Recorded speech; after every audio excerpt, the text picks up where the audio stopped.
Good afternoon, everyone. I'm Russ Whitehurst. I'm Director of the Brown Center on Education Policy here at Brookings, and I will be presenting results today from the second annual Education Choice and Competition Index.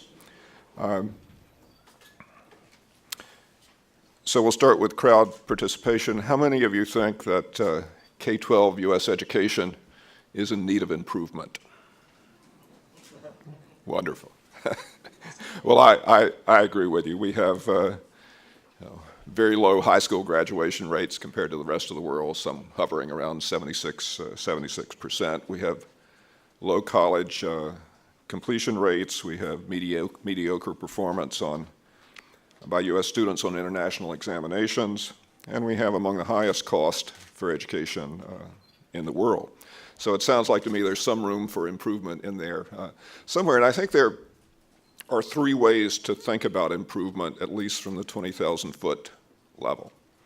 We can make our bet on top-down accountability. We've seen that under No Child Left Behind. I guess the idea is if we have a good enough accountability system, what we'll see is a standardization of schools so that every school will be sort of good enough in the way that almost every airplane you get on is good enough to get you where you're going, and that states and the U.S. federal government will be able to ensure that that happens. And that may be the case, but I think most observers would say that there's been at best modest progress from that kind of approach to education reform. And in fact, the sense of disappointment with it is leading Congress to say, well, maybe the next step should be to return control to states and local school districts. That was the status quo of the 1990s that led to the sense that something had to be done differently, which led to No Child Left Behind. And I think there's a third way, and in a way that's what today's event is about. And the third way is to think about how the rest of our economy works, and to think about a system for K-12 education that's much like our system for post-secondary education, a system in which people shop for schools. They make choices. Schools prosper or fail depending on their popularity, their ability to attract and retain students. We think that introducing choice and competition into K-12 education is a path that has not been taken except by a few places around the country, and we think it's promising. The Choice and Competition Index that we're releasing today is a result of some work done here now almost 4 years ago, where we assembled an expert panel of people around the country from a variety of fields, including health economists. And the question was, if you were designing a choice system for public education, what would it look like? What would its desirable characteristics be? And we went from that to following the advice from that expert panel, and their advice was, well, now we've laid out a roadmap for you. Why don't you actually measure the extent to which school districts are doing this sort of thing? Last year, we released the first version of the index. The first iteration was only of 25 school districts. We've moved ahead this year to provide you information on 107 school districts around the country. If you choose to dig into the index, you'll see there's a lot of detail there. There are 13 categories on which we examine school districts, but there are four essential concepts that we're focusing on. What would it look like if the geographical area, the metropolitan area, served by public schools? What would it look like if they got a high score on our Choice and Competition Index? Well, first, there would be lots of choice. So there would be regular public schools, open enrollment, so that students can get into those public schools. There would be magnet schools. There would be charter schools. There would be affordable private schools. There would be virtual education. And in some places, there would be private schools where attendance is supported by the public purse through scholarships. So everywhere you look, there would be schools that would be open to almost every parent who had a school-age child in the district. Second, there would be good information. So if you're going to shop, it's good to know what you're shopping for. So rather than choosing blindly, parents would be able to get online or use paper and get good comparative information on all the schools that are available to them, not only on the standard achievement scores that we focus on today, but other things that parents care about and they talk about when they run into each other in the grocery store. You know, what's the principal like? You know, do they have a good band program? Things that are important to parents should be part of the information package that's available to them to support choice. Third overarching factor in our index is the choice architecture itself. Once you're going to express a choice, how do you do that? And it turns out the possibilities there are vast, and most of them are very poorly designed. Typically, even in a district that supports a lot of choice through magnet schools and charter schools, the process is a one-off in each of those schools.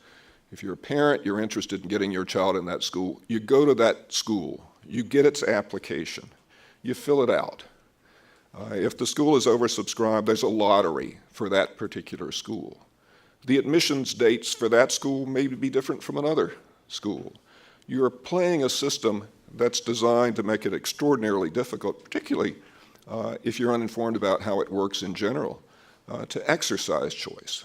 Ideally, we want a common application. Apply once, express your preferences for all of the available schools, a common admissions date, and a piece of software that maximizes the match between what the parent has preferred and the schools to which that parent's child gains admission.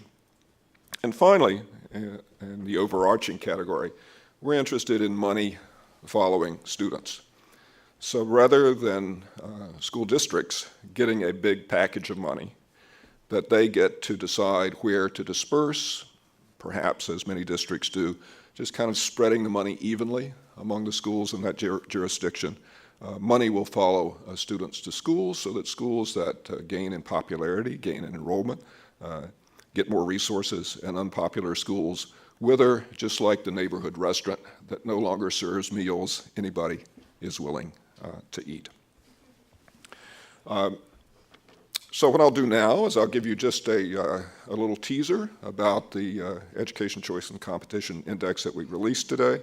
It is available online as an interactive website, so all I'm trying to do here is to increase your appetite for going online and playing with it and seeing what you can find there. And if you want to tweet about this, that's the hash for live tweeting, if you want to do that while I'm talking today, and the URL for the index itself is second on this page.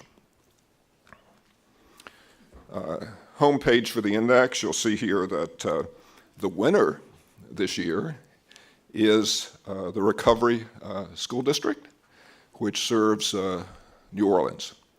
And the Recovery School District, which was begun shortly after Katrina and really kicked into high gear about 5 years ago, has most, though not all, of the desirable characteristics of a geographical area with a high degree of choice.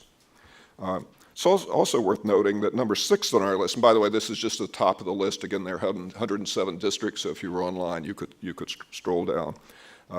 It's interesting to note that Orleans Parish is number 6 on our list. So the Recovery School District and Orleans Parish serve the same geographical area.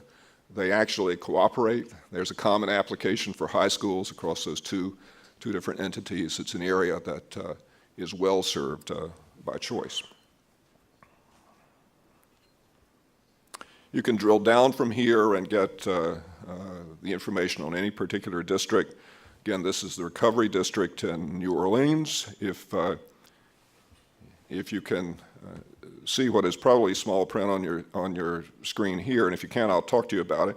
You'll see that the Recovery School District does particularly well on their assignment and application processes. Again, there's a common application, sophisticated computer algorithm that does matching. They're really good at shutting down low-performing schools. That's kind of been the business of the Recovery School District.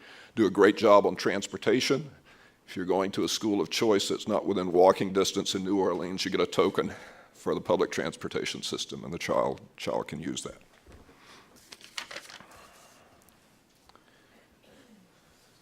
You can drill down further and determine why each district got the particular score it did on each component. Here we're looking at the assignment mechanism, which we think is very important. There's an economist, Alvin Roth, who won the Nobel Memorial Prize in Economics this year for figuring out how to design a choice architecture that provides the greatest, closest possible match between preference and outcome. And that's, in fact, incorporated in the software that the Recovery School District uses to generate assignments of students to schools. You can also print out or look at a district snapshot, which combines the most notable information in one place. If you go back to the main page, you can do something that we think is important for choosing schools if you're a parent, and so we incorporated it into this design for looking at districts, and that's to do side-by-side comparisons. Washington, D.C. is number 3 on our list this year. The Recovery School District is number 1. How do they differ? We think there are interesting clues there to what districts might do who are a little further down on the list to raise their score in a subsequent year. And if you look carefully at this now or later on when it's available online, you'll see a clear difference between the Recovery School District and the District of Columbia is in the choice architecture. There are no default schools in the Recovery School District. In Washington, D.C., you start with a default and you have to work your way out of it. The assignment mechanism is much better.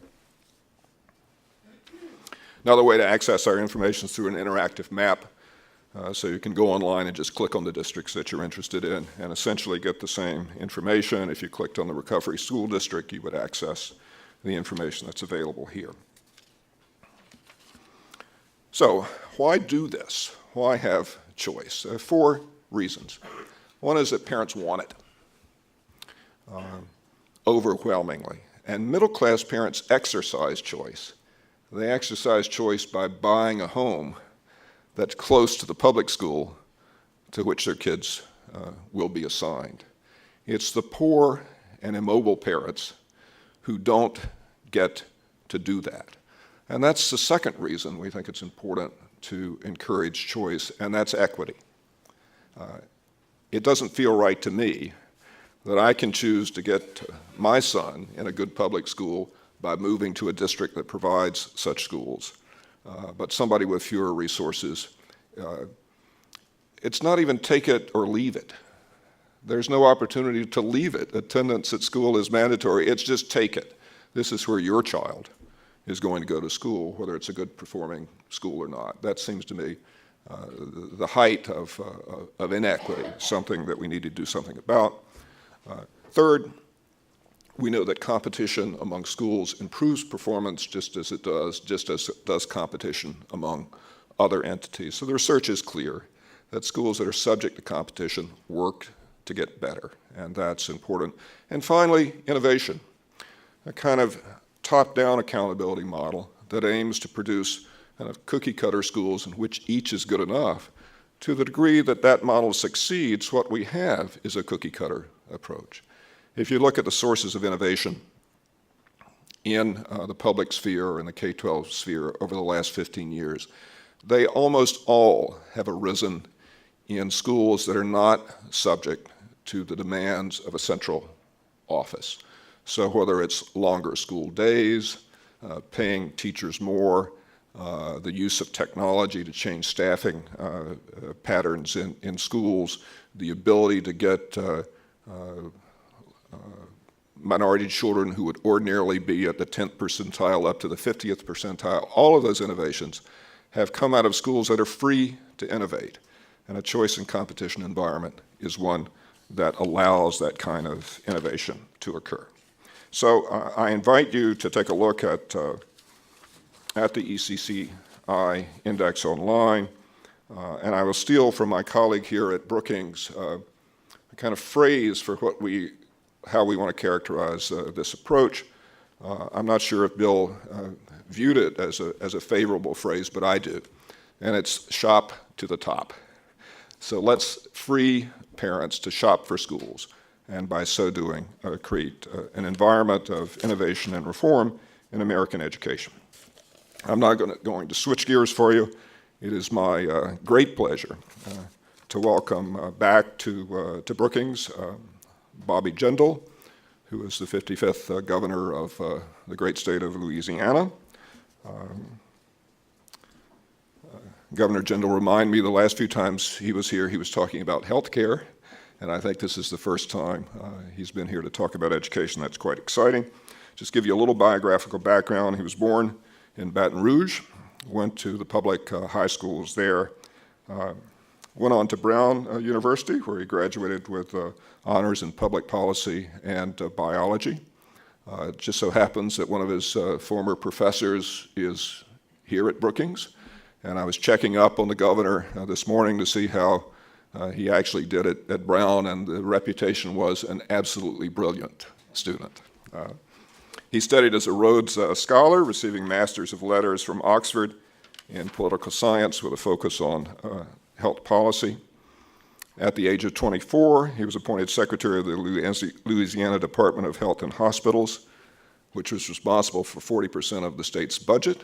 And under Bobby Jindal's stewardship, that particular department went from a deficit to surplus. At the same time, access and performance increased dramatically. At age 28, and this begins for me a series of invidious personal comparisons. At age 28, when I had been just a beginning assistant professor for a couple of years, Bobby Jindal was president of the University of Louisiana system of higher education. He moved from there to Washington, where he started as about the same time I did as assistant secretary, he in Health and Human Services for planning and evaluation. Again, I view this as kind of a capstone of a long career. It was just a very early career success for the governor. He returned home to run for governor. He lost. It's the only thing in his whole bio I could find that would have been perhaps a visible disappointment. But then he ran for the U.S. House of Representatives. He won, came back home, ran for governor again, was elected to his first term in 2007, was reelected in 2011. Among his many positions of influence, he's the current chairman of the Republican Governors Association. So, as I indicated, he could be here talking about health care, he could be talking about energy policy, he could be talking about employment policy, all things which he has considerable expertise. But he's the perfect person for today's event because he's passionate and smart about education reform. He's also responsible for the Recovery School District, which was a creation of the state of Louisiana, and which we've identified here today as the leading district in the nation. I was taken by words from Governor Jindal's inauguration speech of this year.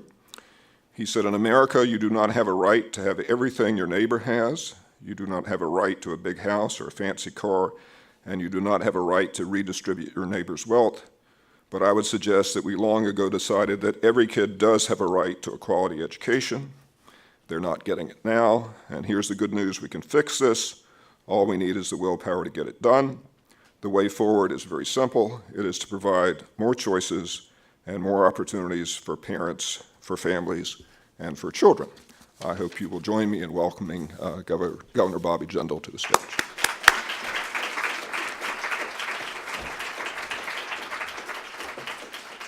Thank you very much. Thank you for that very generous introduction. I want to thank you also for recognizing the tremendous work being done in New Orleans as well as across the state of Louisiana. You know, I'm going to start off by, and again, thank you again for the kind words about the reforms there. I'm going to start off by acknowledging some things hopefully everybody in this room already agrees upon, and I'm not even going to try to convince you of that. I'll start off by saying that we certainly have an economic and moral imperative to make sure that every child, not only in Louisiana but in America, gets a great education.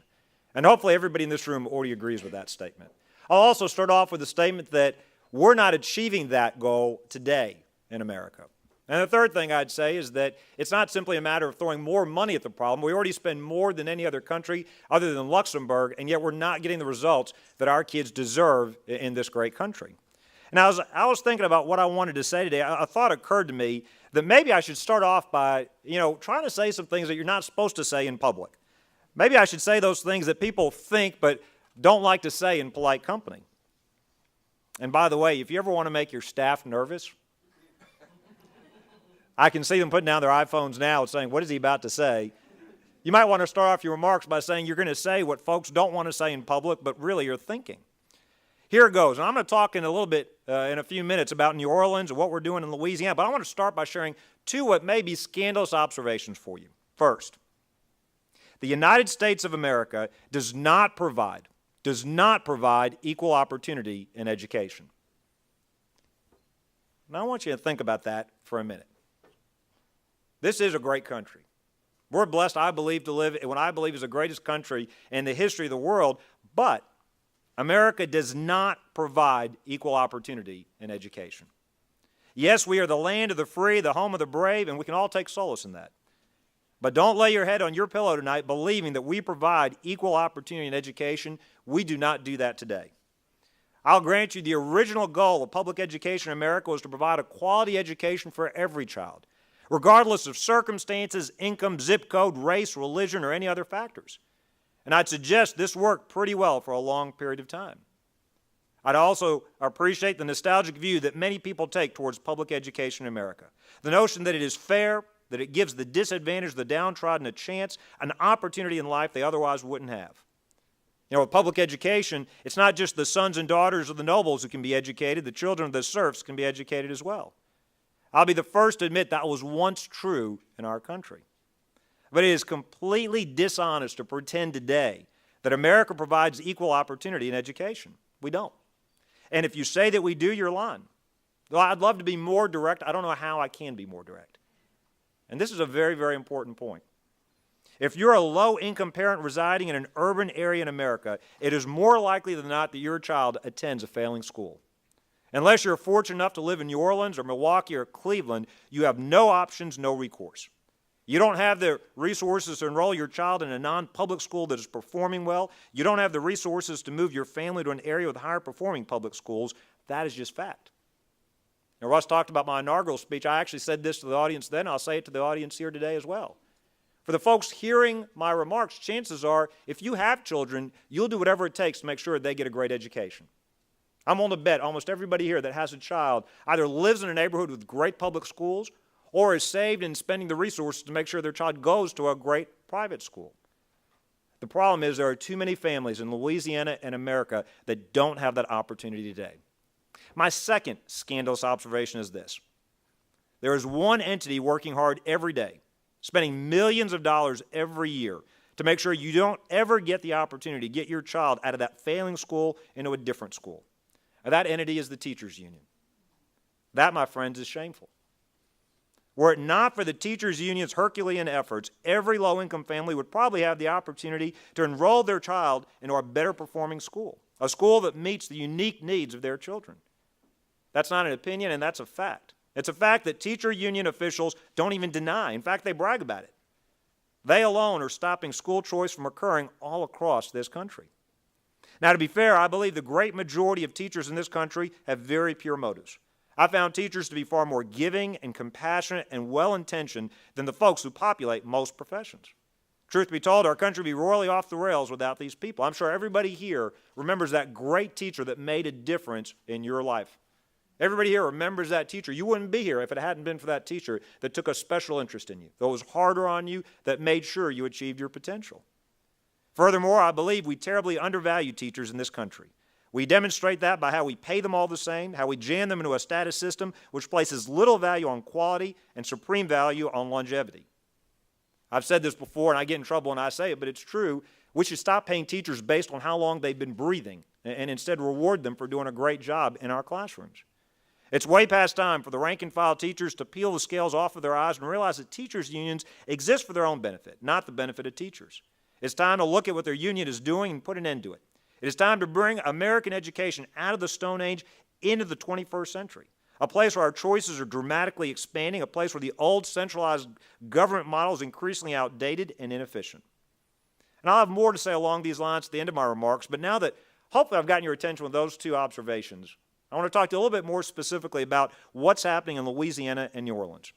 And before I get into the details of what we did with our educational system, I want to start with a story that took place 10 years ago.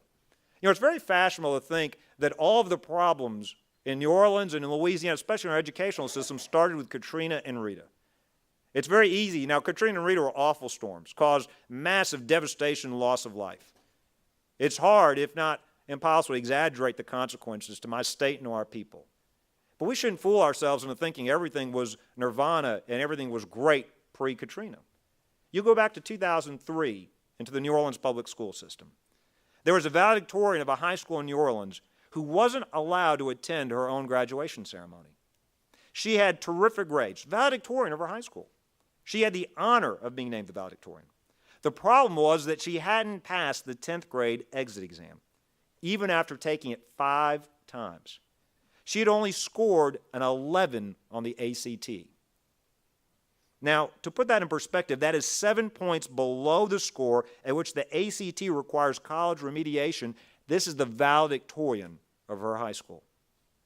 New Orleans at that time was a traditional district with school attendance zones that assigned students to school based on their zip codes, had an onerous and restrictive collective bargaining agreement with the local teachers' unions. 77% of students attended a failing school. This is pre-Katrina. Back in 2003, that same year, the Recovery School District was actually created by the state. It was a statewide, state-run district. Its purpose is to take over schools after 4 years of failure and turn them around. When it was created, I don't think anybody could have imagined how important it was going to be to transform New Orleans, or how it was going to inspire reform statewide. Those first few years, simply 5 schools in New Orleans were transferred to the RSD. You fast forward to 2005. Hurricanes Katrina and Rita decimated the city and our school's infrastructure. Out of necessity, the legislature convened an emergency session in the fall of 2005, gave 107 low-performing schools in the city over to the RSD.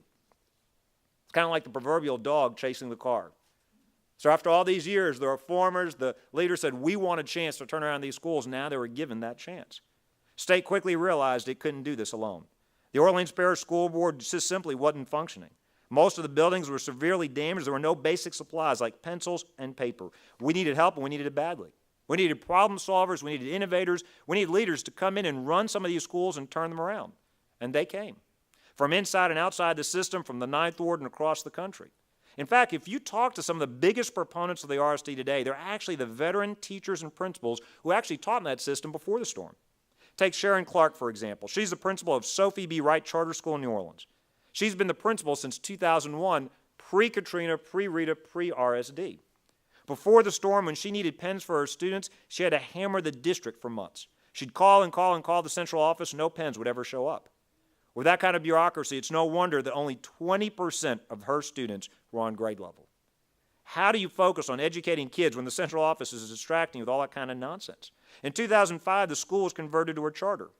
By her own words, Sharon was skeptical of this new model that exchanged autonomy for accountability. She didn't go in thinking this was the answer to her problem. She didn't go in thinking this was the solution.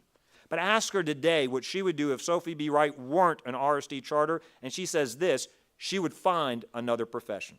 That's because when she needs pens now, she literally walks down the street to Staples and she buys them.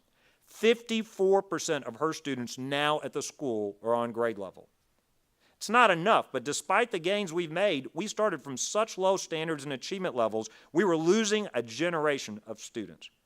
Public schools were improving at rates that defied imagination, but still too many students weren't on grade level. So we had this situation, we had awful schools before Katrina and Rita. The RSD has come in, we've got this tremendous gain, but we're still not where we need to be. And at the same time, you've got all these students not on grade level. Sitting next to them are great private schools that these students couldn't afford to attend. So we turned again to folks outside the traditional public education world. In 2008, we created the New Orleans Scholarship Program. Why wouldn't we give them the choice with their parents' own tax dollars, after all, to pick the better option next door? These kids simply had no time to lose. And I get so frustrated when people tell you, don't worry, we're making great incremental progress. Many people pointed to the success of RSD and said, things are going great. We said, these children only have one chance to grow up. We can't make incremental progress. We've got to give them a great education now. That first year, 600 students enrolled in a private school on a scholarship. Today, there are 86 public schools currently open in New Orleans, serving approximately 38,000 students. 43 private schools in and around the city are in the scholarship program, serving nearly 3,000. Take the example of Valerie Evans. The scholarship program totally changed everything for her son, Gabriel. Returning after the storm, Gabriel was way behind academically. He had essentially missed an entire year of school after the storm.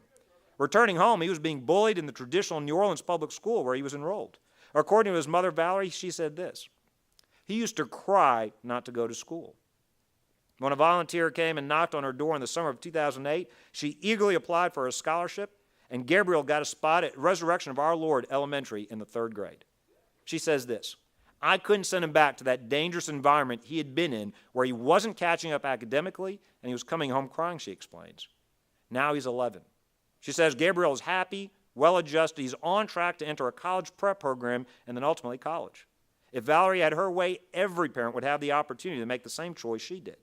In 2012, parents in New Orleans do, and the results speak of themselves. 78% of our students in New Orleans are now enrolled in charter schools. Only 29% of students are now in a failing school, even while we've raised academic standards statewide. You compare that to 2005. 77% of New Orleans students in 2005 attended a failing school. Since 2007, the last 5 years alone, the percentage of students in New Orleans that are reading and doing math at grade level has more than doubled. I want you to think about that, because so often people will tell you, we can't solve these problems. It's going to take decades. There's no way that you're going to be able to make these kinds of improvements this quickly. You'd never thought before the storm we'd be here today. Who would have predicted back in 2003 we'd be here today to recognize New Orleans as the #1 ranked school district on the Brookings Choice and Competition Index? As Russ mentioned earlier, it's the first and only district to receive a grade of A for its competitive environment. And truly, New Orleans is the highest standard of choice. No child is stuck in the school that happens to be in his zip code. No child is priced out of a better private option, and student achievement is on the rise. The bottom line is there's no such thing as a quality monopoly. Quality is driven by competition, accountability, and autonomy. Let providers compete, hold them accountable for outcomes, but get out of the way and let teachers and school leaders do their jobs. And let me tell you a little bit about how it works in New Orleans. Students apply to a single central enrollment system that includes schools citywide: the Orleans Parish School Board schools, RSD schools, scholarship program schools, locally authorized charter schools, and state-authorized charter schools. That student ranks his school choices, public or private, all in one application. He's placed by a lottery that prioritizes above all the school he ranked as his top choice. There's no default option. Even a parent who wants the local neighborhood school down the block, the one the old attendance zones would have picked for her child, must choose it. The bottom line is we got over ourselves. The government doesn't have a monopoly on education. As a matter of fact, it really doesn't matter who runs the schools or oversees it if it's offering a high-quality education. A student can choose it, and we'll pay for them to do so. The dollars follow the child instead of making the child follow the dollars to the school that he chooses, while parents receive transparent, easy-to-understand information about school performance to help them choose wisely. Again, the results speak for themselves. Between 2008 and 2012, the RSD in New Orleans had the highest growth of any district in the state, a nearly 50% increase. In 2012, the Orleans Parish School Board got an A with the second highest performance in the state. The scholarship schools are showing significantly more growth since 2008 than schools statewide. While the state grew 2 points in the percentage of proficient third graders in math, the scholarship program grew 23 percentage points. While the state grew 3 points in the percentage of proficient third graders in English, the scholarship program students grew 12 percentage points. The RSD was the model. Now it was time to give these same choices to every parent in the state. We knew we had a lot of quality providers already in Louisiana: traditional public schools, charter schools, private schools, virtual schools, colleges offering dual enrollment, and business and industry offering technical training. In 2009, we removed the cap on charter schools. This year, 104 charter schools are educating nearly 57,000 students in Louisiana. Just this last year alone, charter schools outpaced district schools in raising student achievement 6.14 points versus 4.7 points of growth. Over the last 5 years, we've also added nearly 1,000 seats to the Louisiana Virtual School and 20 additional course offerings. As a result, we were able to expand advanced placement courses to every parish. Today, every district is required to offer at least one AP course, and the research shows AP improves college achievement. UT researchers concluded students taking AP courses in high school are more likely to graduate from college within 4 years and have higher GPAs in college than similar students who didn't take AP courses. In 2011, we created the ultimate tool to empower parents. We translated school performance into letter grades. No longer could our schools hide from how many no longer could any district hide from how many failing schools we have. But the different choices weren't always easy to use. They had different funding streams and different application processes. It was hard for parents to know which choices they had or to access them. So we passed legislation last spring that turned our various choices into a system by doing 5 things. First, we expanded the scholarship program to all 64 parishes in Louisiana for low-income students. Louisiana already has one of the highest private school attendance rates in the country, yet the poorest students were priced out of this option. Now, any student at a C, D, or F rated school can attend the private school of his choice. 117 private schools signed up this first year, and still demand exceeded supply. There were 10,000 students applying for 5,000 spots. The number of scholarships awarded this year because of our reforms increased by 250% over last year. And we hold these schools accountable for getting the job done. Scholarship students take state tests, and those results are reported each year. For scholarship students, schools receive a scholarship cohort index, a calculation similar to the public school's school performance scores that give parents a clear picture of how scholarship students at that school are doing. If the scholarship school receives a score of 50 or below on a scale of 150, the same failing bar for public schools, whose SBS is also calculated on a 150-point scale, after 2 years, we won't give them any more students till they can demonstrate improvement. If they get multiple years of a failing score, we can kick them out of the program permanently unless they show significant growth, or at least that they are doing better than the public schools where their students would otherwise attend. Secondly, we created new pathways to become a charter school. Before this legislation, there was only one way to become a charter school. Operators had to apply one school at a time, pushing paper instead of quality. Local leaders didn't have a way to help expand charters in their communities, especially in northern Louisiana, many hours from Baton Rouge and New Orleans.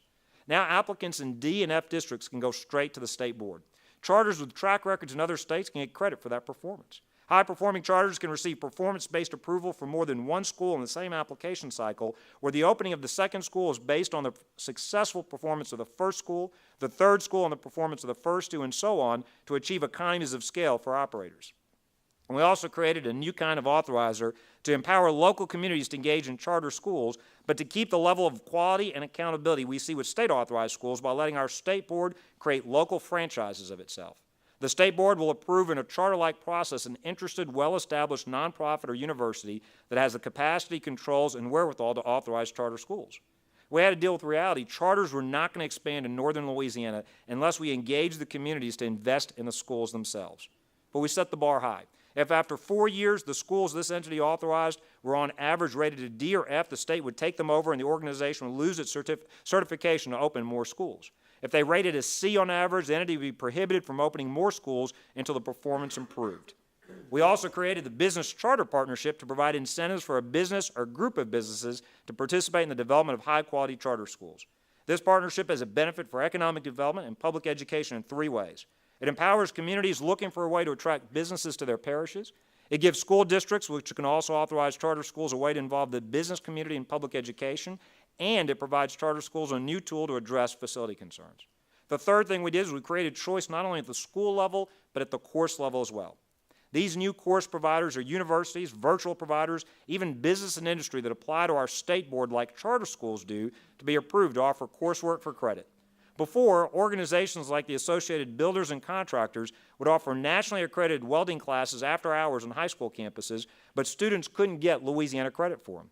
They'd have to take a second, typically lower quality welding class during the school day. Students who lived in rural districts that didn't have the resources to hire an AP biology teacher were stuck. Students in those districts just didn't have access to that kind of advanced coursework. With Course Choice, we created a way for quality, non-traditional providers to offer advanced technical and virtual content during the school day, for school credit, and across the state. And we implemented a pay-for-performance market-based model. The course provider sets its own tuition up to a cap worth 1/6 of 90% of the per-student amount. If they want to be competitive, they can charge lower amounts, meaning for the same dollars we can offer more education. But the student has to finish the class. The provider gets paid half up front and half when the student finishes the course. If they can get the student to re-enroll after dropping out, they'll get 40% and the district 10% as an incentive to keep the library open after hours, or to give the student more flexibility on his course schedule to make it open. In other words, we're prioritizing successful completion of the course, not just paying for activity.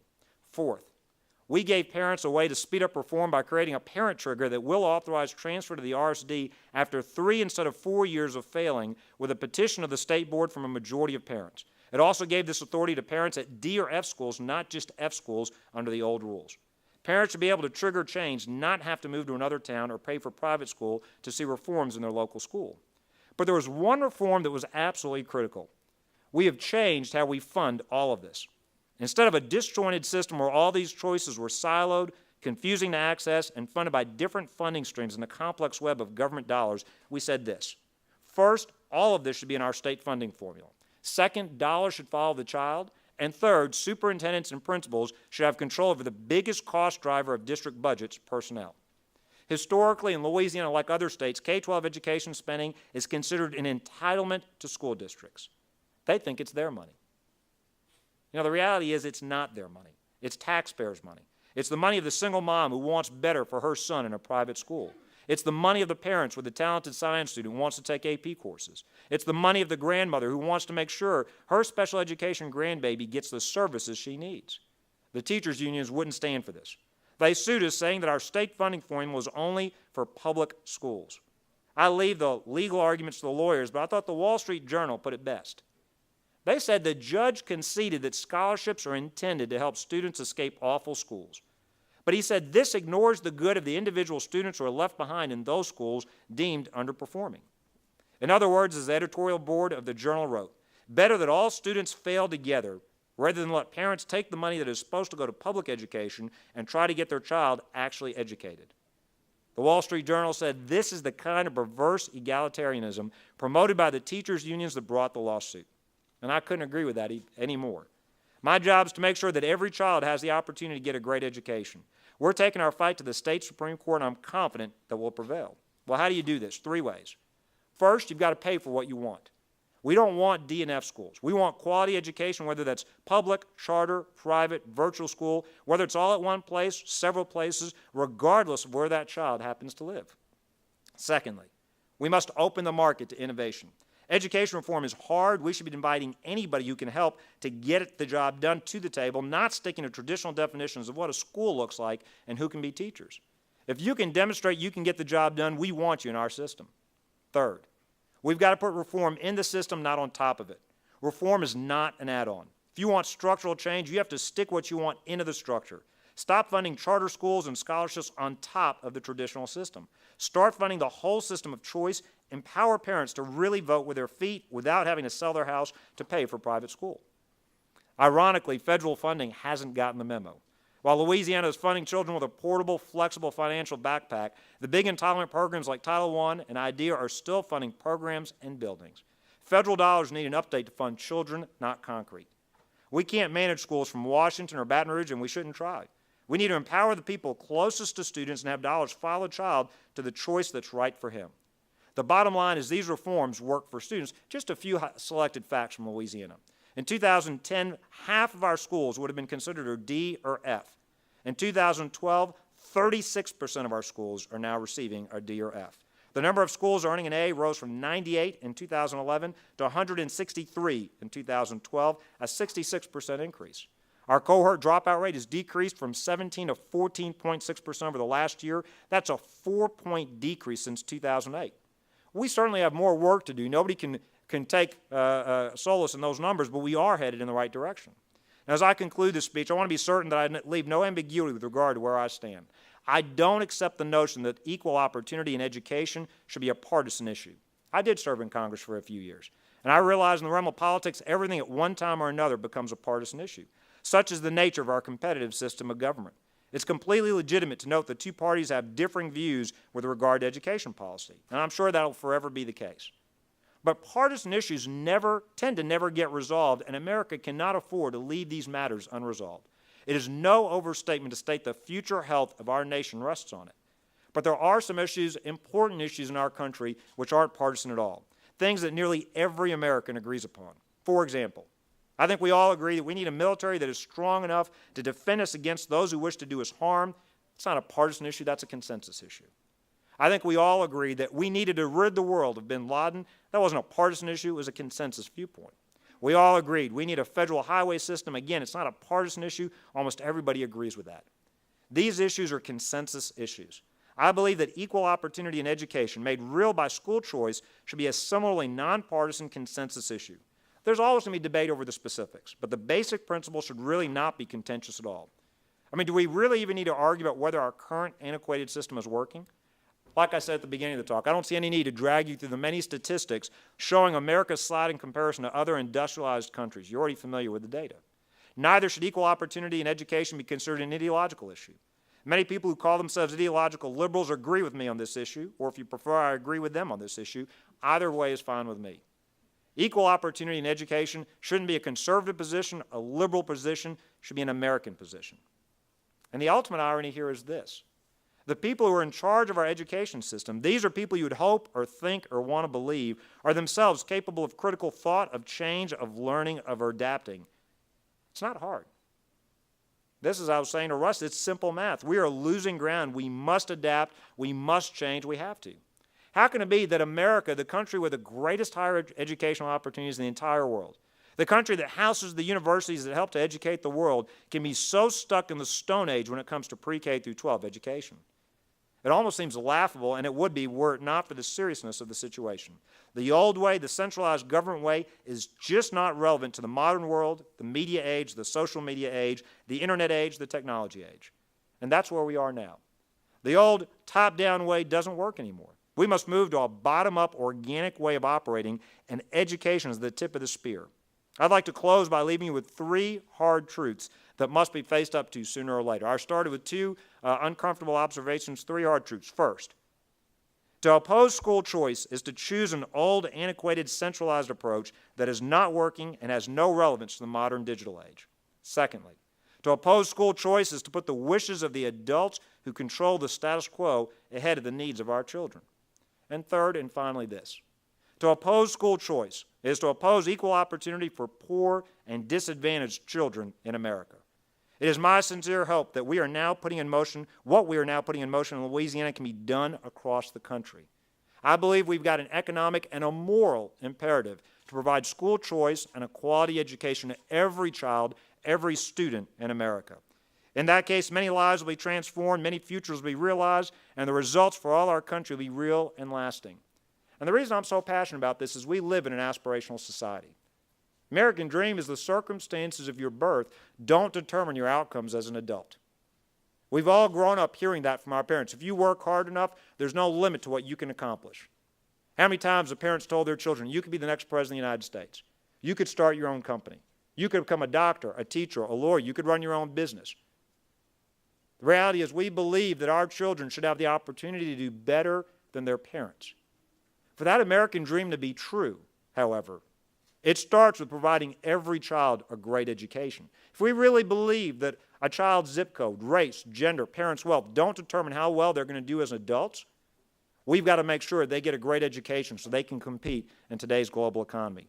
Thank you again for having me. Thank you to the Brookings Institution, not only for the recognition today, but for all the great work you do on education and several other issues as well. Thank you all very much for having me.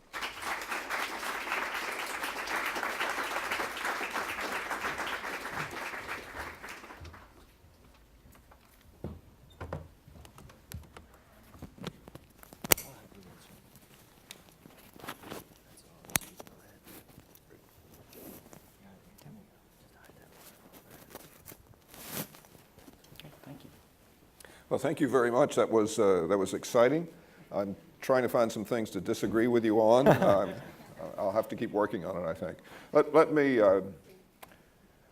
ask you a broad question. We've just had a presidential election.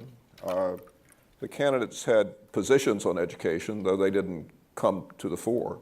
I think there's a broad issue about what should the federal role be in reform. And so, were you running for president, or were you advising someone who was running for president? What do you think the ideal federal role is vis-a-vis the state-local role and the parental choice role? Well, first of all, a couple of observations. One, I do want to say this. It is no secret that I have disagreed with President Obama on several policies. And what may be more remarkable is I find many areas where I actually agree with what Arne Duncan is trying to do and what the president has tried to do in some areas of education reform. I don't think they go far enough, and I'm certainly disappointed the president has opposed choice here in D.C. and in other parts of the country. But when you look at Arnie's support personally, before he was named secretary, and the administration's general support for accountability, for example, tying the performance ratings, evaluations of teachers to student achievement, their support for charter schools, I think that they should be applauded for that. And as a Republican governor, I want to say that, again, I don't agree with them on everything. I'd like them to go further, but I certainly think there are things that they've supported that I certainly agree with, and I think that it shows this shouldn't be strictly a Republican or Democratic issue. Now, I come from a school of thought that this should not be led largely by the federal government, that education reform should be led at the local and the state level. The reality is that states, one, I mentioned there's a moral imperative to educate all of our children. There's also a practical economic imperative. 70% of the companies moving to or wanting to come to Louisiana that are expanding tell us one of their top 2 concerns is finding a skilled worker. Louisiana's economy has done better than the southern economy and the national economy during the national recession. We've cut taxes, cut government spending, invested in workforce training, revamped our ethics laws. Yet we also know this. Going forward, the states that are going to be successful will be the states with the most educated, skilled, productive populations. And so I think governors and I think local communities have all the motivation they need to try to improve their educational systems.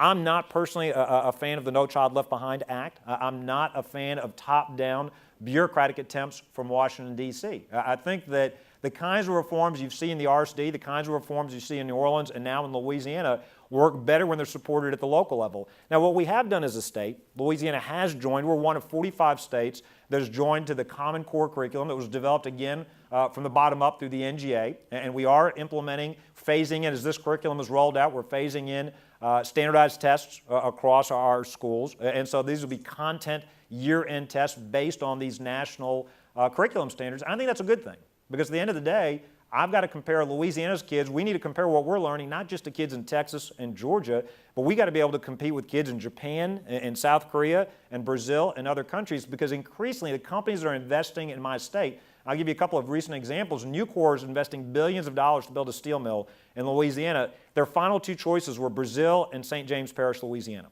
And so we weren't just competing with the states around us. Sasol is building a multi-billion-dollar complex in Westlake, Louisiana, over a $20 billion investment. They were looking at other countries, not just other states. So even though I'm certainly for standards and I'm certainly for accountability, I don't think these need to come out of Washington, D.C. I think that public school policy making, public school responsibility has traditionally been, K through 12 education has traditionally been a responsibility of local and state government, and I think that should continue to be the case. What work do you think is left to do in Louisiana? I think there's a tremendous amount of work to do in Louisiana. You know, you start in New Orleans and you look across the state. I think we are just now, we just put out to bid these course providers. We've got about 48 qualified respondents. We had many more than that. The Bessie Board has narrowed it down to about 48 providers, including, for example, every public university in the state, as well as a number of other content providers. And so we are just now about to implement that. I want you to think about how exciting that is. Let's say your child is going to a failing school. Let's say you're in a low-income family. For years, you've been trapped by the course offerings at that school. Now, without even leaving that school, you have access to maybe the best biology teacher online. Maybe your child can take that AP course. Maybe your child wants to take a dual enrollment course before they leave high school. Maybe they want to be certified in welding. We've got a tremendous number of jobs requiring skilled workers across this country, and we've gotten away as a country from putting enough of an emphasis on community and technical college training. Maybe your child wants to take that course before they leave high school for an employer that's willing to hire them. Maybe your child wants to take some advanced college courses so they can earn college credit before they get to college. So one of the most exciting things, and it gets overshadowed by the scholarship debate, it gets overshadowed by the tenure reforms, both of which were really, really important in last year's session. One of the most exciting reforms coming in Louisiana are these course selection providers that's going to open up the doors for education. And by the way, the same thing is happening in higher education as well. You see more and more content going online, and you see technology changing the way we're delivering instruction across higher education as well. So I think one big development statewide is the development of the course selection. Secondly, we've seen a lot of choice in New Orleans from charter schools. 78% of the kids are in charter schools. The scholarship program has been there since 2008. That's just now happening across the rest of the state. One of the reasons we opened up additional charter authorizers was that even though there was a state law requiring districts to have a process to approve charters, many of them simply didn't have a process. It's not that they turned them down. They didn't even have a process to apply for a charter school, and there was no consequence to that. And so now you're going to see meaningful choice and meaningful competition, not just in the urban areas, but across the state as well. So I think the third and final thing that I'm very excited about is that we are changing the way that we are evaluating and rewarding teachers. That system is in effect this year, but it really, the consequences start next year, if you will. And what that means is we're doing a value-added assessment. We look at how the kids are doing at the beginning of the school year. We'll compare that at the end of the school year. Now we link our hiring, firing, compensation decisions to that growth in student achievement. So think about that. We're actually going to reward excellence in teaching in our classrooms. To me, teachers are some of the most underappreciated professionals in the way that we've treated them to date. Where literally to date it's just been how long they've been in the classroom, not how effective they've been. No wonder so many teachers get frustrated with that system. So we've done a lot of things, but there's a lot more change coming. And to me, this is a constant, you're never done in improving your school system. As we make these reforms, other states are going to, I'm sure, make reforms we're going to want to learn from. We owe a debt of gratitude to other states that came before us. We did letter grades. Florida had done letter grades before us. Milwaukee was one of the pioneers in school choice. I believe our system is the most comprehensive system. We put all these pieces together and we've gone farther than others. We've got a school rebate. One of the things I didn't talk about was a tax rebate for school tuition organizations. Florida does that as well. And I believe there'll be other states that will be adopting new reforms, and we're going to learn from them as well. And so one of the neat things is, as we progress, it's a friendly competition. And that's why I think it's great that it's happening at the state level, because as they learn and they adapt and they do innovative things, we're going to learn from them. And I don't think you can ever pass a set of laws and say you're done improving your schools. Thank you. I'm going to open the floor to questions. I would ask when I call on you, raise your hand. Someone will bring you a microphone. Stand up. Tell us who you are. Try to keep your question a question and kind of short rather than a long disquisition. So call on this gentleman. Hello. Thank you, Governor Jindal. My name is Jay Kansara. I'm with the Hindu American Foundation. My question is, you often cite the statistics that American students are doing much worse than students from other countries. So what are other countries doing that America could improve from, and do they have such a voucher system, and what do other countries think of the potential of a voucher system, and why haven't we already implemented what the other countries are already doing? Sure. Well, three things. One, it's very important we benchmark ourselves to other countries, because we're going to have to compete for them economically and otherwise. But I think it's also important to notice the differences as well. There are things that are unique to America that are great about America. For example, it's not true in every country that every child is afforded the ability to continue their education in subsequent years. And so certainly I think it's noteworthy that, for example, our scores are lower than in some instances when you look at standardized test results in China, for example. But it's also not true that we are comparing our test scores to the test scores for every Chinese student. That is a select group of students in China that's afforded those educational opportunities that has taken those tests. And that's true in many countries, not just China, but in many industrialized countries. There's earlier tracking of student achievement, so that at an earlier age, they will determine whether a child will go on to college or go on to certain types of advanced education. We don't do that in America, and I think that's a good thing. I think that we've got the belief that we're going to provide a public education, and we're going to provide a high-quality education to every child in America. And so we're testing a broader array of our population, and that's a very good thing. I don't want to get to the point where we're just saying, I don't ever want us to take comfort in the fact that we say, oh, you know what, it's a great thing that our highest-performing students are doing better than their highest-performing students, because that doesn't tell the whole picture. I mean, it's very easy, if you want to take comfort in the fact we're 17th and 25th in science and math, to say, well, if you take the kids at our magnet schools and our selective admission schools, we do pretty well. Well, that's not really, that shouldn't be good enough for America.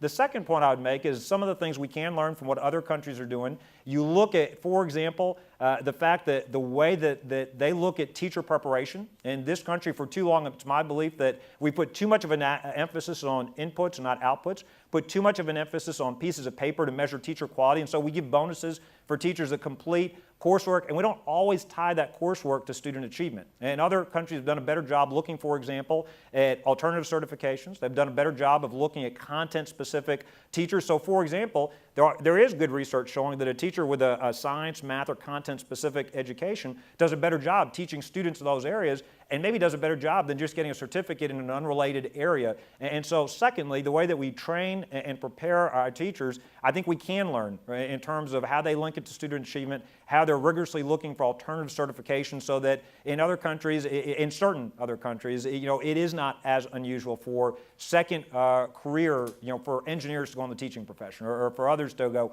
Part of that goes back to compensation, though. I think we should be paying our teachers more. And again, I think when you're evaluating teachers, you've got the ability to put more resources in compensation. Third, you look at some of the things that have come and gone in America. We seem to choose different fads. At one point, it was all about classroom size, and so we had smaller classrooms. Then it was about lengthening the school day and lengthening the school year, and those may or may not be good or bad things, and some of those we've learned from other countries. Other countries, some of them have longer school days and school years, some of them have smaller or larger classroom sizes, but what we haven't done consistently is rigorously test that in terms of saying, all right, what does that impact on student achievement? We shouldn't do it just because it sounds good. Maybe giving every student a laptop is a great idea. Maybe it's a bad idea, but we should do that based on actual student outcomes, not just based on the fact that it's the idea of the day. And so other countries, I think, have been more rigorous. Some other countries, I don't want to generalize. I don't want to say every other country, but there have been other countries that have been more rigorous in figuring out, is student class size really determinative? Is the teacher-student ratio? Or one of the things you are seeing from the data today, that if you had to choose, and you shouldn't have to choose, but if you had to choose between smaller class size or having more students in a larger class with a much better teacher, you're better off having the much better teacher. That just putting fewer kids in a classroom with a mediocre teacher is not helping student achievement. So part of it, I think, is being more rigorous. Now, again, you shouldn't have to choose. Ideally, you could have both, smaller class sizes and great teachers. But if you have to choose, you'd rather have the great teacher. So part of it is using the latest data and analysis to drive what we do. But fundamentally, we're going to solve this an American way. Fundamentally, we're going to educate all of our children. And fundamentally, we're going to say, you know what, monopolies, that's not what works in America. We don't think that monopolies make sense in America. We've got, and by the way, and I promise I'll make the answer shorter. You ask for a shorter question, I'll give you shorter answers. One of the things that's different in Louisiana is, we've got a tradition before school choice. We had a tradition of having one of the highest percentage of our students going to non-public schools already. In large part, not only, but in large part because of a historic presence of parochial schools, especially in southeast Louisiana, but not only because of that. But that's one of the things that's not unique, but it is special about Louisiana. Every state's different. And that's why I would say that I'm not here to tell you the answer is every state should go out there and do charter schools in every block, or that every state should put all their kids in parochial schools, or that every state should do online schools. What I'm saying is let competition and choice work. Let the dollars follow the students, measure the outcomes, and the solution that makes the best sense for your district and your state will emerge within Louisiana. There are going to be school districts where all the kids are going to go to traditional public schools and do extremely well. And there are going to be other districts where the kids are going to go to a lot of them are going to go to charter schools, and that's a great thing. There's no one silver bullet. It's about choice and competition driving student excellence. Here. Hi, thanks for speaking. My name is Joy Resmovitz, and I cover education for the Huffington Post. A few minutes ago, you said that you're confident that the voucher case would go your way at the state Supreme Court. So I was wondering, first of all, what makes you confident? What happens if it doesn't? And do you think the center is shifting on the voucher issue nationally? A couple of things. I am confident, and again, that's just, to me, it's pretty obvious that we don't fund bricks and mortars, we're funding students' education. And I'll leave the legal arguments to the lawyers. I'm not a lawyer, and I'll let them make their arguments in front of the state court. I want to remind folks, people like to view the scholarship debate as a partisan debate.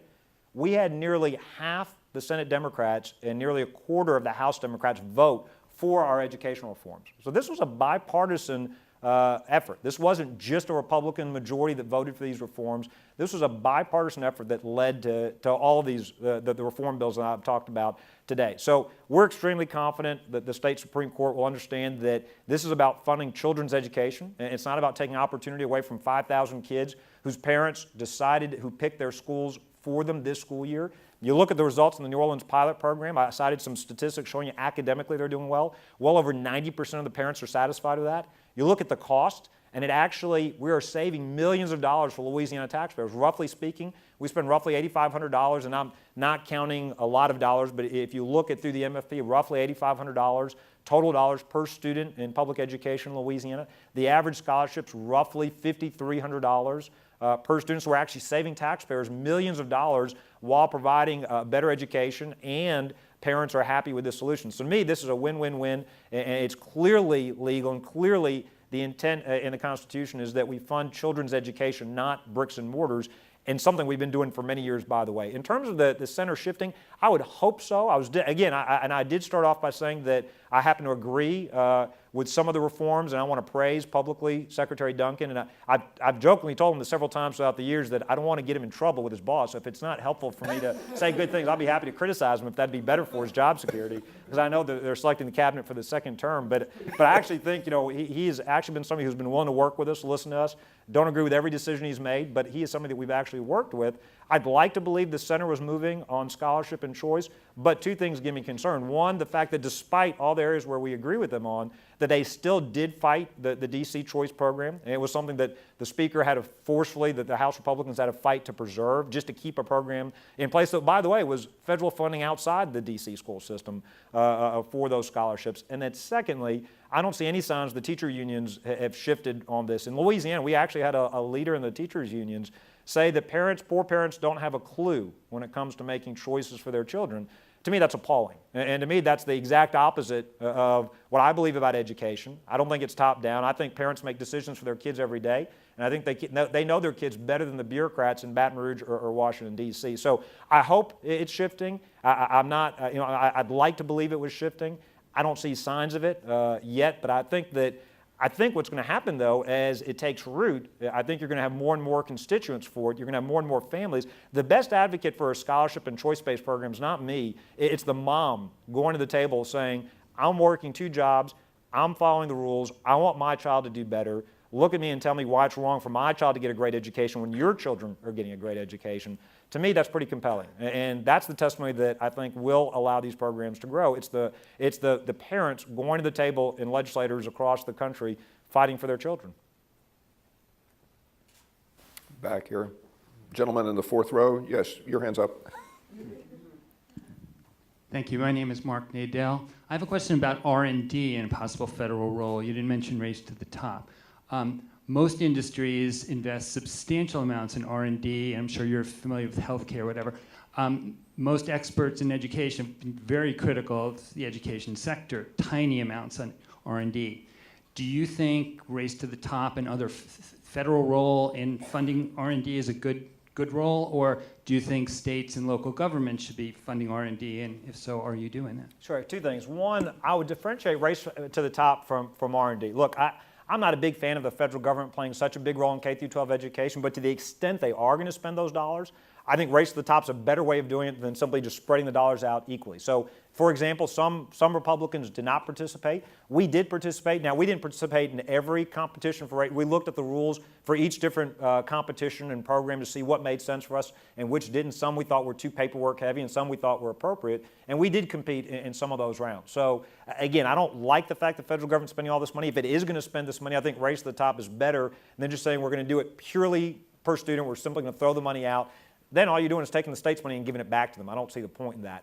I would differentiate that from an R&D role. I do think there's an appropriate R&D role. Sure. I mean, I think that, I talked earlier to the first question about we do need rigorous evaluation. We do need, and I think there is a very appropriate role. For example, you can imagine the National Academies of Science or NSF or other institutes sponsoring good research, testing the rigor of our value-added assessment systems. I think that's absolutely critical. If we're going to put a lot of emphasis on rewarding teachers based on how well students are doing, we better make sure we've got rigorous evaluation. And by the way, in Louisiana, we link those evaluation systems to our colleges of education as well. We link not only to the teachers, we also go back and say, are the colleges of education doing a good job training the teachers for tomorrow, and alternative certification programs? How's the New Teacher Project doing? How is Teach for America doing? And so absolutely, I think there's an appropriate federal role for rigorous peer-reviewed research. I think it's something that our university researchers can help us to do. And yeah, absolutely, I think that's something that can be done at the state and the national level. A couple of studies that I think have been critically important in this debate recently.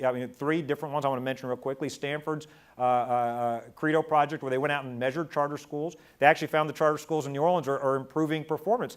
That's not true everywhere in the country. Look, I'm not up here saying we've shut down a number of charter schools in Louisiana. Choice is great, but there have to be consequences. And if the schools don't perform, you have to be willing to shut them down or transform them or change them. Just because it says charter on the front door doesn't make it a great school. Secondly, The Harvard research showing that a great fourth grade teacher will increase the chances that your child will go to college, less likely they'll become pregnant. Third, the Hoover Institute, the Hanushek studies showing the economic impact of having a great teacher for your child, the average earning power. Those are just 3 examples off the top of my head where I think it was great research, great insights. I think to answer some of these other questions about the ideal class size, the use of technology, absolutely. I think there's a role for R&D. I also think that competition will take care of a lot of that as well. But absolutely, I think there's a federal role, federal and state and local role, and private sector role for R&D on those kinds of rigorous peer-reviewed, not politically driven, but rigorous peer-reviewed analytical research, especially at the university, from the universities and think tanks. Gentleman in the fourth row, I'm going to be bipartisan here. I'm shifting to the right-hand side. Governor Jindal, first off, as an Indian American born in Louisiana, I just wanted to congratulate you on your achievements. Thank you. But having said that, There's a but. I wanted to ask you to distinguish between, on the one hand, choice as a moral virtue, just who are you to tell me I don't have the right to send my student somewhere else, my child, and on the other hand, choice as a mechanism towards actually improving schools. It seems like we don't have much evidence on the second one of those that actually supports it. The evidence is really inconclusive, and it seems like you can just use common sense when you see failing schools being shut down and the parents are protesting like crazy to keep open this failing school. It seems like there's something wrong in that market. Natural selection is necessary for evolution, if that makes sense. All right, I'll answer. For one, I think there is a moral imperative that it's not right that only wealthy parents get to decide where their kids go to school. I absolutely think that's true. But, again, it's kind of hard to argue moral imperatives. So I will go to your second. The data is pretty clear in New Orleans. The data is pretty clear in Louisiana. Before, last year, we had 1/3 of our kids were below grade level. We're spending $1 billion in state tax dollars, not local tax dollars, state tax dollars on failing public schools. Now think about that. 44% of your schools are getting a D or F letter grade. We're falling farther and farther behind. Just look at what happened in New Orleans in the last 5 years. You had less than 1/4 of your kids on grade level. Now you've got over half. You had 77% in failing schools. Now you've got less than 1/3. And the parents in New Orleans aren't protesting closing down failing schools. Surveys have shown by nonpartisan groups in New Orleans, parents overwhelmingly support the charter schools, the choice, the improvements, and the RSD. And what's happened actually surprised a lot of people. That there's actually local support for the improvements. The Bayo actually did a survey of parents whose kids are in the scholarship programs. Well over 90-95% plus of these parents support these reforms, support the choice, and want these choices. So I think the data are pretty clear that, yeah, it's working. Competition's working. Student performance is going up. The scholarship kids are doing better than their peer review. The students that didn't get the scholarships that were still in those same schools that they left behind. They've gotten better significantly over time. So absolutely. Now I will differentiate that from saying that I think choice as a whole choice as a system works. That doesn't mean that every school works, and that's why there has to be accountability. And that's why, for example, the kids in our scholarship program take the same tests as the kids in the public schools. There are consequences. If the schools don't do well, they can't take new students. If they don't do well over time, we kick them out of the program. And those test results are given to parents. There are reams of data showing that it's working, things are getting better, and parents are supporting it. But I think it ultimately comes down to a fundamental question, and this is where I end up on that. And I think you can be for choice because you are worried about economic development, because you're worried about health care costs, because you're worried about national security, because you're worried that the status quo is not working. There are a lot of reasons to be for it. But I think it ultimately comes down to this. I think parents are the best form of accountability. I think if you really want to decide what's best for a child, the parent is in the best position to make that decision. And I think giving that parent more choices is a good thing, not a bad thing, especially when you've got the accountability built in. But I think fundamentally, allowing that parent to decide whether, do I want my child to stay in this school or do I want my child to be able to go to another school that I couldn't afford before, yeah, I think it's a good thing. But I think the data are also very, very clear in Louisiana that it has worked. And I think it can work across the country where there's rigorous standards, where I think it's running into trouble. And then again, I go back to the Stanford study on charter schools. I think other jurisdictions need to be willing and aggressive and ready to step in and close down. In New Orleans, we hold our public schools accountable. After 4 years of an F, the RSD can come in. After 3 years or a D or an F, parents can vote for the RSD to come in. But after 4 years, if the charter schools don't turn it around, they're out too. So it's not like they've got an unlimited amount of time or resources. We test and hold them accountable as well. So I think the accountability is important, but absolutely, I think choice is a moral imperative, and it's working in Louisiana. We've done left and right, front and middle. I'm going to take the gentleman in the back here, pinkish tie. There you go. Thank you, Governor Herb Taysen. Question about financing. Comment, please, on the local property taxes funding education, and any thoughts on how addressing that inequity, and especially in the South, the history of desegregation, et cetera, might bring more bipartisanship to the conversation, and also creaming. You know, Louisiana, and I can talk from Louisiana's perspective, and then I'll talk nationally. Louisiana may be, you know, every state thinks they're different. Louisiana's a little different in that historically we've had a higher homestead exemption than other states. You know, it's something many people credit Huey Long's legacy with that. You know, we wanted to make it easier for every family to be able to be homeowners of all backgrounds. Secondly, we also as a state, because of our natural wealth, natural resources, we do tend to fund a lot of things out of state government that a lot of other states fund locally. And so we do have this MFP. We've got this minimum foundation program. We spend over $3 billion on K through 12 education as a state. Just to give you an example, in Louisiana, it's fairly protected in our budget. It takes about a 2/3 vote to cut the MFP in our legislature. We've got a formula that comes out of an elected and appointed State Board of Education that the legislature and the governor are not allowed to tinker with. They can either vote it up or down. They're not allowed to amend it or change it. And so that at a time, I've been governor the last 4.5, 5 years now, let's say 5 years, state budget's been down roughly 26%. MFP funding's actually gone up in an aggregate of 9%. Per student funding's gone up a little over 6.5%, about 6 to 6.5%. So in Louisiana anyway, there are mechanisms because the state is funding a big part, you know, of that $8,500 we're funding over $4,000 per student through the MFP. Because we're funding so much of that through this MFP formula, there is an ability to provide state resources to help provide, and the formula is weighted based on local tax base. So if a parish, you know, St. Helena is one of our poorer parishes. If they got a lower tax, it's a very complicated formula, so it's hard to describe. But if they've got a lower tax capacity, property tax capacity, than a wealthier parish, like a St. Tammany parish, which is one of our wealthier parishes relatively speaking, they'll get more MFP dollars per student from the state. So the state does have mechanisms in Louisiana to try to address some of those concerns. That doesn't mean that, I mean, I'm sure there are folks that still would like us to do even more above and beyond that, and certainly you'll continue to face those pressures. Stepping back from it nationally and looking at it from a broader perspective, I think there's a balance between two competing interests. One is, I do think that it's legitimate for communities to say we want to be able to raise and spend resources in our communities. But I also think it's, if we're truly going to allow dollars to follow students, I think some of these district lines become less relevant. And I think we've got to be willing to let kids go across line. Now, there are practical considerations. You're not, I mean, you know, their travel and their transportation issues once you get beyond, you know, a certain radius from where a child lives. But I do think we've got to be more willing to erase some of those imaginary lines and say, you know, if there's a great school over there, why shouldn't a student be able to go to that school just because they live in this neighborhood or this block? And I think we need to be willing to say that's okay. And I think part of allowing the dollars to follow the student is to really allow those dollars to go wherever that student, where it makes sense for that student to go to school, where that student's family wants them to go to school. That's not an excuse. I mean, I think we need to improve all of our schools. And let me be very clear, this is I'm not trying to excuse failing public schools. I mean, at the same time, you give choice and charter schools and scholarships and tax credits. We need to be doing everything we can to improve traditional public schools as well, which is why we did the teacher reforms. But yeah, I think part of the consequence of choice is we got to be comfortable with dollars following the kids, even as they cross these lines that we've drawn around kids about where they can go to school. Here. Wait for a microphone, please.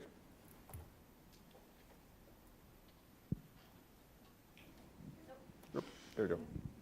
Hi, Michael Zinstein, Education Writers Association. Thanks for speaking today. Thank you. My question is, Louisiana, among other states, is considering or moving toward a sort of a la carte approach to education. I don't know if that's the term you prefer, but the headlines call it a la carte. So what are the challenges? I imagine that trying to make sure that eligibility issues are recognized, having the software available to link education, the education of the student, given all the options out there. You have perhaps an online course, a voucher class program, then the brick and mortar traditional school. That can get unwieldy. So as a state governor, what do you need to make that system work? No, it's a great question. What we're doing, so folks understand, we're doing these course offerings where you still have to take at least one course at your home school, let's say, And then you can take these courses. We've capped the tuition levels at a fraction, 1/6 of what the student would get, the allocation per student otherwise. Now, they can do it for less. They can do it for a 7th or an 8th. Therefore, you could offer even more instruction. We've pared it down. There were dozens of applicants. We've pared it down. Next year will be the first year we'll actually be operational. So this year we've taken the applications, and I think it's roughly 40, it's over 40, maybe 48 that have been selected preliminarily by BESI, including all these public universities and other content providers. Now, for the students that are in low-income families in failing schools that don't offer these courses, the state will pay for it. For other students, they can have access to those courses, but they'll pay for it themselves. So we won't pay for it. Just to be clear, we're subsidizing it for those kids who otherwise wouldn't have this choice and would benefit from having this choice. I think the biggest imperative, and I think BESI's done a good job of this, BESI is our State Board of Education. I think the biggest imperative is to make sure, just like you do with the scholarships and just like you do with charter schools, is the accountability. To make sure that you've got quality, you make sure that you're measuring. I mentioned that we're withholding half the payment until the student completes the course, and BESI was very rigorous on the front end in terms of selecting proven content providers in terms of providing this instruction to this education to our kids. So you've got to make sure the kids are actually completing the course and showing progress on the content material. And so, it's great if ABC wants to come in and do a certified welding program, but you don't want it to be a fly-by-night provider that's just interested in coming in and making money. So I think the accountability first on screening your content providers and then assessing them as they're getting paid is extremely important. And again, I think BESI has developed a good way to do that in Louisiana. Here on the aisle. Andrew Klein, I have a question with regard to the state's strategy. The use of technology, primarily mobile devices for parents and their ability to be educated, but also to provide feedback. And then what is the strategy with regard to students that are incarcerated and eventually doing the transition to adults incarcerated? Great questions. In terms of technology, one of the things our state superintendent of education has said he wants to move towards digital textbooks. He has said that is something that in the future he'd like to see more and more school districts adopt.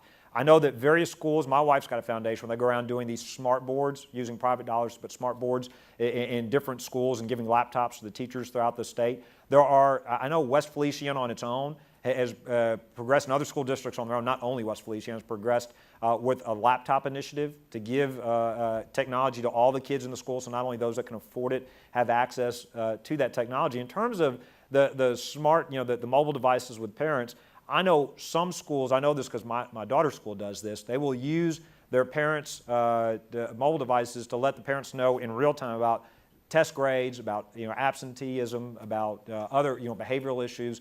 So literally during the school day, we'll find out how our daughter's doing. She goes to a lab school, a public lab school in Baton Rouge, and we'll find out how she's doing real time academically, which is pretty significant from when I was a kid. When you brought home the test paper and maybe forged your dad's signature if you get away with it. I mean, you can't do that anymore when your mom's getting the email before you get home. In terms of incarcerated kids and adults, one of the changes we made in the formula was, and this is a very important point, it used to be everything was an add-on. You used to, all right, we're going to do the MFP, and then we're going to do charter schools, then we're going to do OJJ schools. Now we're allowing those dollars to follow the student. And so we're incorporating more and more of those dollars and that instruction in the main educational formula in the MFP. And that's important because it requires the same accountability standards. And that way you don't have, otherwise my concern is if you do it as an add-on, if it's an optional program, one of my concerns is you don't have the same expectation of quality, you don't have the same accountability. By putting it in the same place, by saying the dollars follow the kids and we're going to do it through the MFP, you have more of an incentive to actually get those kids back, the ones that are appropriate, back as quickly as possible into a mainstream educational environment instead of a separated environment where problems can get even worse. In terms of adult incarceration, that's obviously not funded through the MFP. That's a completely different set of programs. But one of the things that the Department of Corrections has done, historically in Louisiana, like in many states, when prisoners were re-entering society, there was very little done to prepare them for that re-entry. As a result, we had high recidivism rates. We ended up going up and re-locking up the same people we'd let out of jail.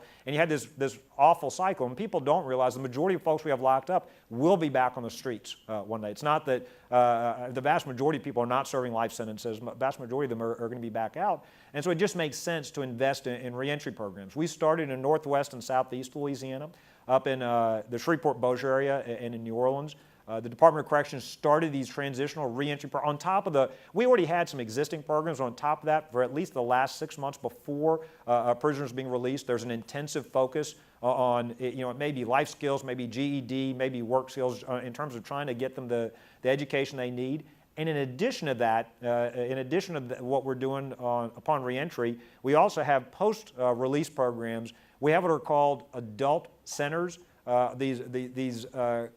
It used to be that once you were released, if you had a minor infraction, more often than not, you'd end up back in prison. And the idea behind this is to stop the minor infractions from resulting in a violation of your probation or parole terms. So that folks that have been released, they have counseling and resources available to them so that if they get minor infractions, somebody can help them go back to work or get back in compliance so they don't end up back in prison. I'll be the first to tell you that we've made progress compared to where we were 4.5, 5 years ago, but we're not where we need to be. And I think that's true not only in Louisiana, but other states as well. I think more needs to be done. This is something that I absolutely believe a lot more needs to be done in Louisiana, a lot more needs to be done nationally on these educational programs, especially when you've got folks that are reentering society. I think it's, and some people say, well, I don't look at it as being soft on anything. I think it's a great way, it's a great investment of taxpayer dollars. I think it's helping folks become productive members of society, and it's reducing crime rates. To me, it's a smart investment and something we'd like to do more of. We've done, again, 2 of these in Louisiana, but the idea is to ramp it up.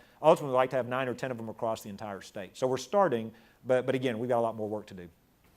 I hope you'll join me in thanking Governor Jindal for being with us today.